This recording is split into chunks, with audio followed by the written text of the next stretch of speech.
You know that feeling when something wrong is happening right in front of you and you just don't say anything. You go quiet. You look away. You convince yourself it's not your place. It's not that serious. Someone else will handle it. Getting involved will only make things worse for you. And then you just move on. And that moment, that exact moment of choosing nothing, feels like the most harmless thing in the world. That's the problem. Because silence never feels like a choice when you're making it. It feels like the absence of one. But that is the biggest lie silence tells you. That by saying nothing, you did nothing. And the truth that most people spend their whole lives avoiding is this: the injustice that exists in the world right now is not being kept alive only by the people doing it. It's being kept alive by everyone watching. Think about your own life for a second.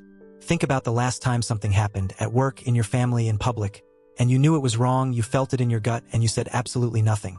Not because you agreed with it, because speaking up felt like too much. Too risky, too awkward, too likely to blow up in ways you weren't ready to deal with.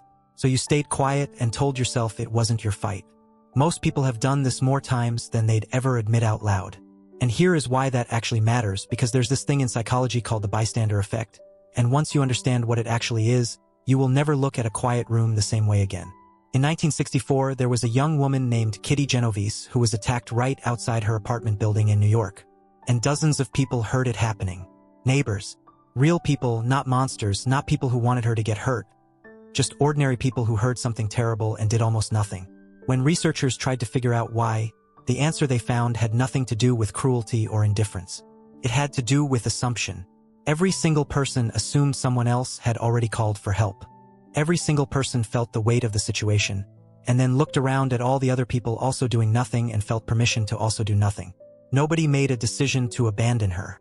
They each just decided it wasn't specifically on them. And that collective series of individual non-decisions cost her everything. Now I know that sounds extreme, like that's a whole different level from the things you and I deal with day to day. But the same exact mechanism is running in your office when someone is being treated badly and the entire team sees it and everyone keeps their head down because nobody wants to be the one who makes it awkward. It's running at the family dinner when something harmful gets said and everyone either laughs or goes completely quiet because the person who said it is someone nobody is willing to confront. It's running in entire communities where something is clearly wrong and thousands of people privately agree, and yet nothing changes because everyone is waiting for someone else to go first. The bystander effect is not a crisis phenomenon. It is a Tuesday phenomenon.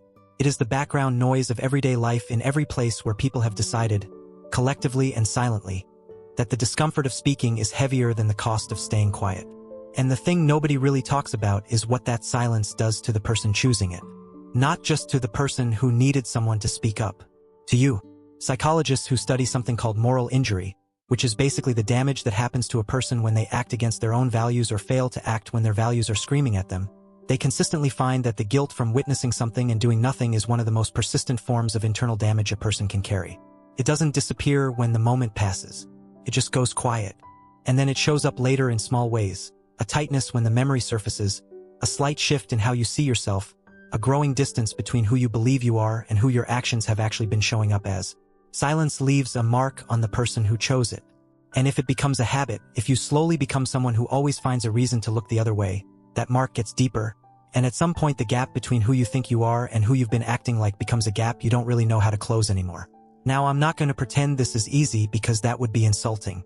Speaking up has a real cost. The person who says something at work risks being labeled difficult.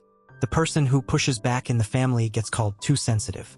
The person who actually reports what they witnessed can lose relationships, lose their position, lose things that genuinely matter to them. Those aren't imaginary fears. They're things that actually happen to real people, and a conversation that pretends otherwise isn't being real with you. But here is also what actually happens. And this part is backed by research that I think is genuinely one of the most hopeful things in all of social psychology. It only takes one person. One. In study after study on group behavior, the moment a single person in a group breaks the silence, speaks up, acts differently, refuses to go along, the likelihood of others following jumps dramatically. Not because everyone was secretly brave and just needed a signal. Because the social cost of speaking suddenly drops the moment it's been done once. The first person carries the full weight. Everyone after them carries significantly less. And the reason that matters is because you have absolutely been in rooms where you were sitting there feeling everything. Knowing something was wrong, wanting to say something, waiting for someone else to be the one who goes first. And so was everyone else in that room. Which means the thing you were waiting for someone else to do. Someone else in that room was waiting for you to do it. That is the gap where injustice lives. Not in the loudness of the people causing it. In the silence of all the people watching. You don't have to blow your life up. You don't have to turn every moment into a confrontation or carry the weight of every wrong thing you've ever seen. But the next time you feel that tightening, that specific feeling in your chest when something is wrong and the room is quiet and staying silent feels like the path of least resistance, just pause for 1 second before you take it. Because your silence is not nothing. It lands somewhere, on someone.